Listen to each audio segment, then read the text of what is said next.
గౌరీప్రియ గారు. గౌరీ గారు, నమస్తే అండి, చెప్పండి. తెలుగులో నుంచి తమిళ్లోకి వెళ్ళారు కదా, ఎలా అనిపిస్తుంది అక్కడ? చాలా బాగా అనిపిస్తుందండి, చాలా బాగుంది. చాలా అంటే మళ్ళీ ఇది స్ట్రైట్ మూవీ కదా, తమిళ్ స్ట్రేట్ మూవీ, అవునండి. తమిళ్.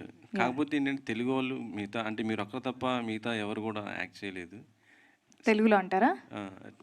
ఇది హ్యాపీ రాజులో తెలుగు వాళ్ళు ఎవరు కూడా చేయలేట్టు. అవును. అంటే మరి స్ట్రైట్ తెలుగు అంటున్నారు కదా. లేదు, ఇది తెలుగు డబ్ ఫిల్మ్ అండి. తమిళ్లో స్ట్రేట్గా చేసాము, ఇప్పుడు ఇది తెలుగులో కూడా మనం చేస్తున్నాం, డబ్ చేసి రిలీజ్ చేస్తున్నాం. ఇటీవల ఫిల్మ్ఫేర్ అవార్డులో మీరు అల్లు అర్జున్ గారు కలవటం జరిగింది కదా. అవునండి. అది మొత్తం కూడా అంటే మీ బంధువులు ఏదో అనేది మంచి న్యూస్ బాగా స్ప్రెడ్ అయింది, ఏంటండి అది? అంటే స్నేహ గారితోని ఐ హ్యావ్ వెరీ లూజ్ టైస్ అండి. సో అది అర్జున్ గారికి తెలియడం జరిగిందనమాట. సో ఆయన he's a very sweet person, చాలా మంచిగా మాట్లాడతారు, ఆయన చాలా దగ్గర తీసుకుంటారు. సో మన అమ్మాయి చాలా బాగా చేయాలని చెప్పి వెరీ ఎంకరేజింగ్గా మాట్లాడతారు. సో అలా బంధువులు అనే టాపిక్ వచ్చింది.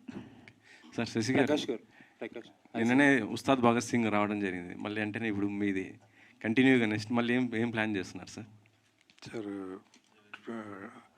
రాకాసం సార్ థర్డ్, ఇంకా ఫాలోడ్ బై వస్తూ ఉంటాయి సార్. పెద్ద ప్రాజెక్ట్స్ ఎప్పుడైనా మళ్ళీ ఏమన్నా పెద్ద చెప్తాను సార్.